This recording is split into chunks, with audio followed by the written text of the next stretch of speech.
Di larut malam, ketika kegelapan telah turun dengan pekat, seseorang tampak menyelinap keluar dari pintu belakang kediaman Sorpel dengan gerakan tubuh yang sangat lincah. Orang yang menghela napas pendek sambil menatap kembali ke arah kediaman Duke yang baru saja ditinggalkannya itu adalah Jainer. Keberadaan seorang penyihir di dalam rumah memang sangat merepotkan. Sangat mustahil untuk menggunakan batu mana teleportasi tanpa ketahuan oleh Raffi, seorang penyihir yang memiliki kemampuan cukup hebat. Pria itu pasti akan langsung mendeteksi aliran mananya. Padahal kalau ketahuan pasti akan seru.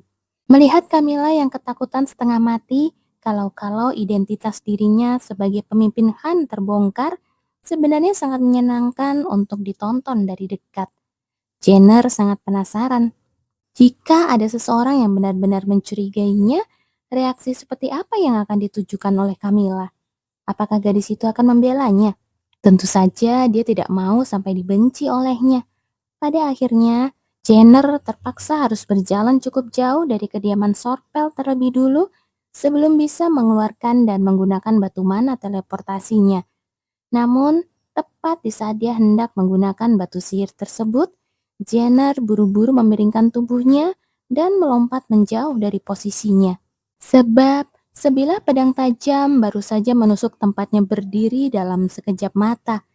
Meski dia sudah melompat jauh ke belakang, pedang lain tetap memburunya dengan gigih.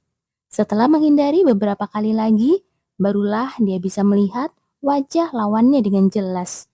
Untuk sebuah lelucon, bukankah niat membunuh di pedangmu itu terlalu pekat? Jenner menggelengkan kepalanya ringan seolah merasa kecewa, lalu melontarkan candaan kepada lawannya. Ternyata benar. Namun, lawan bicaranya sama sekali tidak berniat untuk membalas candaan tersebut. Dengan suara yang dingin, dia kembali mengangkat pedangnya. Itu kamu kan? Aku tidak tahu apa yang kamu maksud itu aku, tapi untuk saat ini, aku akan menjawab bukan. Pasti kamu, bajingan yang memakai topeng waktu itu. Pria yang menyerang Jenner menampilkan senyum yang penuh dengan niat membunuh. Bajingan yang ditemuinya saat dia sedang menghancurkan cabang organisasi pembunuhan waktu itu. Karena pria itu memakai topeng, Arsian memang tidak bisa melihat wajahnya dengan jelas. Tapi, dia mengingat suaranya dengan sangat baik. Bukan kok. Bukan. Kalau bukan mati saja. Tidak bisa begitu dong. Sambil menghindari serangan yang mengarah kepadanya dengan lincah, Jenner berseru panik. Sepertinya ada kesalahpahaman di sini. Benarkah? Kalau ada kesalahpahaman, aku akan meminta maaf setelah membunuhmu. Serius, tidak bisa begitu. Tampaknya Arsian sudah mengambil keputusan karena kata-kata lain sama sekali tidak mempan untuknya. Dalam sekejap, aura hitam bergejolak di sekitar Arsian. Menyadari bahwa pria itu bahkan berniat untuk menggunakan sihir, Jenner kembali berteriak dengan mendesak. Aku kakaknya Camilla. Ternyata satu-satunya hal yang bisa memicu reaksi dari pria ini memang hanya gadis itu ya.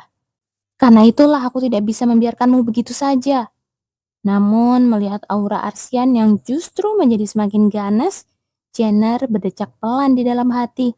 Tunggu, maksudku kenapa? Karena orang sepertimu tidak boleh berada di sisi anak itu. Kamu bertanya karena tidak tahu. Bajingan tidak tahu malu ini berani-beraninya berpikir untuk tetap berada di dekat siapa sekarang. Padahal kamu adalah orang yang pernah mencoba membunuhnya. Camilla juga sudah tahu tentang hal itu. Arsian yang hendak merapalkan sihir penyerang dengan niat membunuh yang pekat seketika tertegun. Dia tahu, karena aku sendiri yang mengatakannya. Lebih tepatnya, Camilla lah yang berhasil membongkar identitasnya terlebih dulu. Tapi itu bukan poin yang penting sekarang. Kamu pikir aku akan mempercayai ucapanmu? Kamu boleh pergi dan bertanya langsung pada Camilla sekarang juga. Yang terpenting adalah fakta bahwa niat membunuh Arsian langsung surut begitu mendengar bahwa Camilla sudah mengetahui segalanya. Dia tahu tapi tetap membiarkanmu. Karena aku kakaknya. Jenner sengaja memberikan penekanan yang kuat pada kata kakak. Apakah karena efek kata itu? Tatapan mata Arsian memang masih setajam silet. Tetapi tekanan auranya sudah jauh lebih melunak daripada sebelumnya. Pada akhirnya, Arsian berdecak pendek dan menyarungkan kembali pedang yang dipegangnya. Jika Camilla sudah memutuskan untuk membiarkan bajingan ini, pasti ada alasan yang kuat di baliknya. Tidak ada alasan baginya untuk ikut campur. Apa-apaan? Sudah selesai nih. Tanpa memberikan jawaban sedikit pun, Arsian berbalik arah. Rasa tidak sukanya pada bajingan itu masih tetap sama seperti dulu maupun sekarang. Tetapi dia sudah tidak memiliki urusan lagi di sini. Bajingan yang licik. Bahkan saat menghadapinya tadi, pria itu tidak mengeluarkan seluruh kemampuannya. Di luar, dia mungkin berpura-pura kewalahan dan kesulitan. Tetapi, Arsian bukanlah orang bodoh yang tidak bisa membaca sisa kelonggaran yang disembunyikan pria itu. Kemampuan Jenner jelas tidak bisa diremehkan. Terlihat dari bagaimana dia menghindari tebasan pedangnya dengan sangat lincah tadi. Melihat sosok Arsian yang berjalan pergi menjauh, tawa hambar pun lolos dari mulut Jenner. Dugaan Arsian memang benar. Jenner sama sekali tidak mengeluarkan seluruh kekuatannya tadi.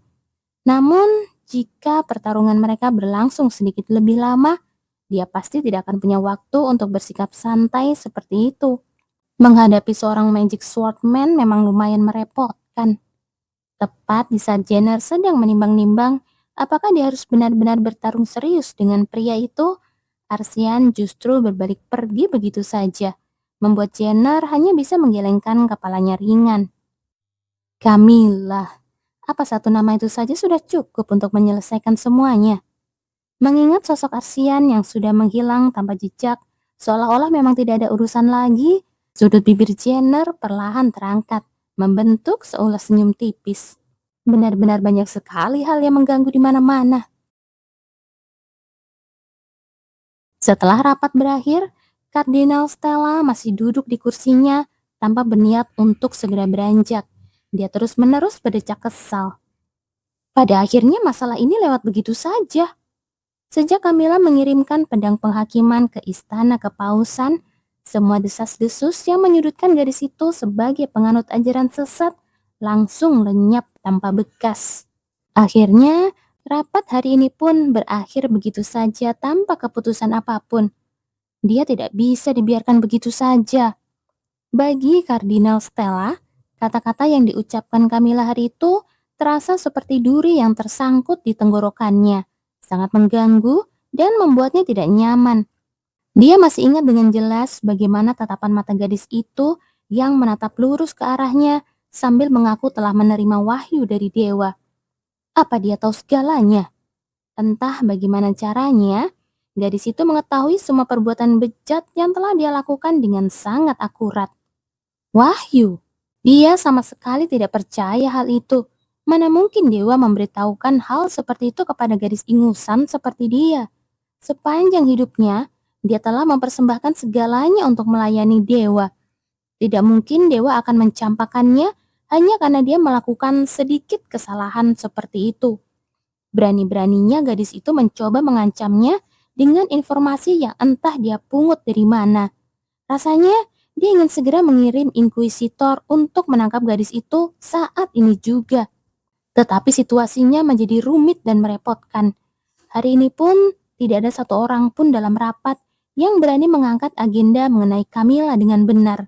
Setelah berdecak sekali lagi, Kardinal Stella perlahan bangkit dari kursinya. Terus bertahan di ruang rapat yang sudah kosong ini juga tidak akan menyelesaikan masalah. Haruskah aku membereskannya secara diam-diam? Jika dia tidak bisa menghukumnya secara terbuka, dia harus mencari cara lain. Dia tidak bisa membiarkan gadis itu terus menipu orang-orang dengan kekuatan suci palsunya. Dia harus memastikan gadis itu tidak akan pernah bisa membuat lagi seumur hidupnya. Tapi statusnya agak merepotkan. Menyentuh kediaman Duk Sorpel yang dikenal sebagai keluarga pelindung kekaisaran adalah hal yang cukup membebani, bahkan bagi dirinya sekalipun. Lagi pula, meskipun Camilla bukan putri kandungnya, Duk Sorpel tampak sangat menyayangi gadis itu. Tidak heran jika kepalanya terasa mau pecah karena terlalu banyak berpikir. Tiba-tiba, pintu ruang rapat terbuka lebar dan seorang pendeta berlari masuk dengan tergesa-gesa.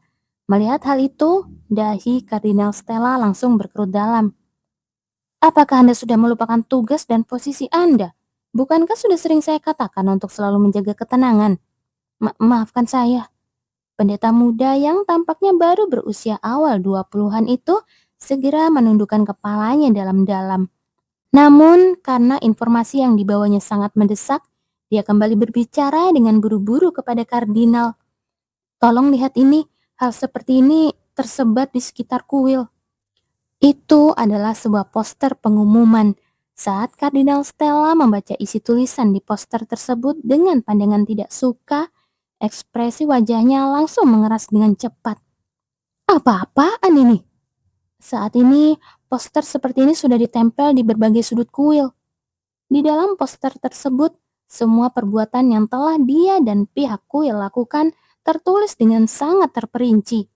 Mulai dari pendeta muda hingga para calon pendeta, ada begitu banyak orang yang telah dilecehkan dan diperkosa olehnya hingga membuat mereka putus asa dan memilih untuk bunuh diri. Berani-beraninya, siapa yang menyebarkan omong kosong seperti ini? Kardinal Stella langsung meremas poster itu hingga hancur sambil berteriak murka. Segera cabut semua poster itu sekarang juga. Baik, saya mengerti. Pendeta muda itu segera berlari keluar.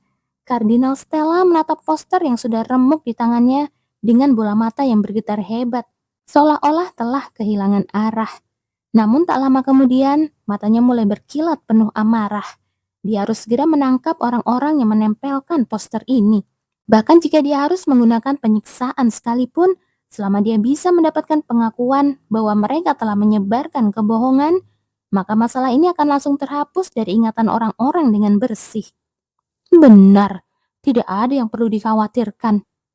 Namun, ketika waktu 15 hari telah berlalu, dia baru menyadari dengan sangat menyakitkan betapa naifnya pemikiran tersebut. Kardinal Stella, Anda pasti tahu betul bagaimana situasi kita saat ini. Bagaimana menurut Anda? Ini hanya rumor palsu. Sejak poster pertama ditempel di hari itu, tidak ada satu hari pun yang terlewat tanpa adanya poster baru dengan isi yang sama di seluruh kuil yang ada di Kekaisaran. Kardinal Stella telah mengerahkan segala cara untuk menangkap para pelaku penempelan poster tersebut. Menggunakan kesatria suci sudah menjadi hal yang biasa.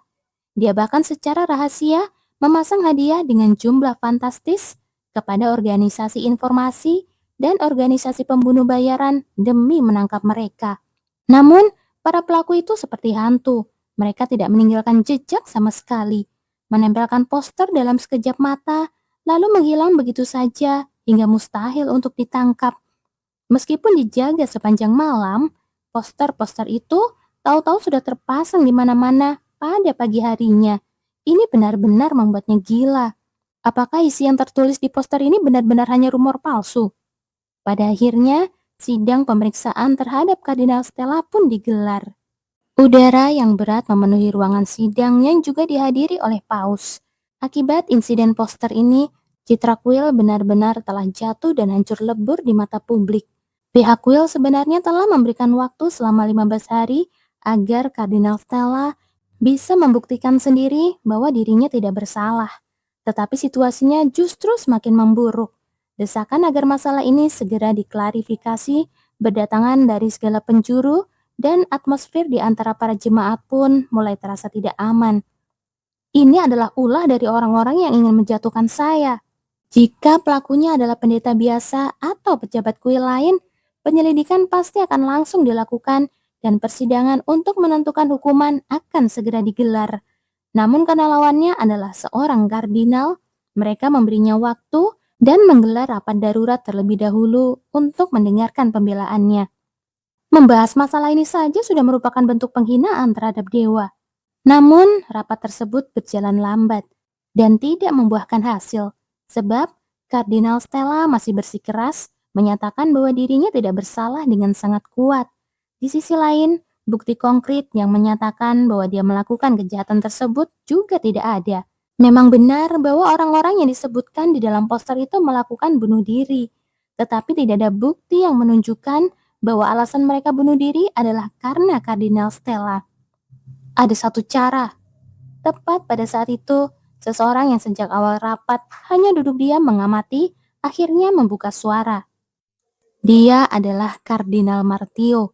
Meskipun memiliki posisi sebagai kardinal, dia adalah sosok yang lebih sering melakukan kegiatan misionaris bersama para pendeta biasa daripada tampil di acara-acara resmi kuil.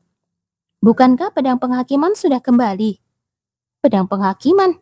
Jangan-jangan Anda bermaksud menggunakan pedang itu sekarang? Mendengar perkataannya, ruang rapat langsung riuh. Itu adalah benda yang diketahui oleh semua orang, tetapi tidak ada yang berani menyebutkannya dengan mudah. Sejak zaman dahulu, semua dosa para pemuka agama selalu dinilai dan diputuskan oleh pedang penghakiman. Tapi keaslian dari pedang penghakiman itu sendiri masih belum dipastikan. Kalau begitu, bukankah ini kesempatan yang bagus untuk memastikannya? Kata-kata tenang dari Kardinal Martio seketika membuat ruang rapat diselimuti oleh keheningan yang mencekam. Dia membalikkan kepalanya dan menatap Paus Brisel yang duduk di kursi tertinggi. Menurut pendapat saya, daripada membuang-buang waktu yang sia-sia seperti ini, mari kita selesaikan masalah ini dengan bersih menggunakan pedang penghakiman. Setelah merenung sejenak, Paus perlahan menganggukkan kepalanya. Itu bukan ide yang buruk. Lagi pula, sejak awal dia memang ingin memastikan apakah pedang penghakiman itu asli atau palsu. Karena sebelumnya, tidak ada seorang pun yang sukarela memegang pedang tersebut. Momen ini dirasa sangat pas. Tampaknya itu pilihan yang terbaik. Keputusan Paus memicu rasa khawatir sekaligus rasa penasaran di antara orang-orang yang hadir. Mereka semua penasaran apakah pedang penghakiman yang dibawa oleh Camilla memang benar-benar pedang milik Sentis Alena.